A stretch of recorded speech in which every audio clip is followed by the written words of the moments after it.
c'est vrai que ni ñu waxoon vous aviez envie de ramener la coupe malheureusement bon finale la ñu yem tey lan moo war a nekk perspective u équipe nationale maanaam fi ñu teg suñu tànk ñu bañ ko fa teg yi fexe nu ñu def ba yegg toujours dans le dernier carré loolu moo war a nekk l'objectif Cheikhou.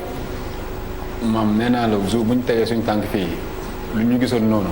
daf ñu sànq daf ñu gën a ñaaxaat parce que nee naa la mbégte la waaw parce que bu ma toogee gis groupe bi soldats yi bu ñu pertee nga xool ñenn yi da nga ñuy yërëm sax paa bu ndeysaan jooy bi sax mënu ma ko kenn mënu koo sax tee mais da nga ñuy yërëm. parce que tey waxuma la sax ñoom waxuma la ñun. Sénégal tey man pour man mérité na coupe. man lépp lu ñu def si football. lépp lu ñu def lépp man pour man mérité nañ ko. man tey yaakaaruma woon sax coupe bi ni passé. noonu ñu xoon am quoi. mais bu ñu demee gis ni Sénégal ni ñu génnee ni ñu teeroo daf ñu gën a ñaaxal ñu xam ni carrément ñu l'essentiel dañu war a gën a jëm kaw wala ñu wàccaat ko. instant comme ni nga ko waxee rek dañ du mën sax dañuy carré. il faut ñu jéem ko jël. pour carrément jox leen ko parce que il le mérite. Très bien Papa Lune.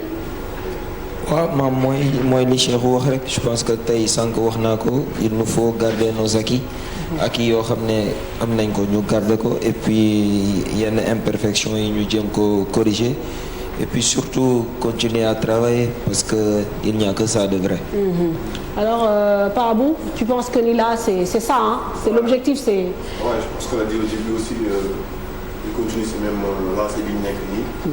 ñu continuer si même lancée bi ñu nekk nii parce que on est sur la bonne voie et puis voilà ñu répéter lépp quoi lépp lu ñuy def la ñu koy répéter quoi c'est important la répétition. Ouais, tout à fait. Donc yàlla yàlla def jàmm daal. amiin amiin alors Crépin.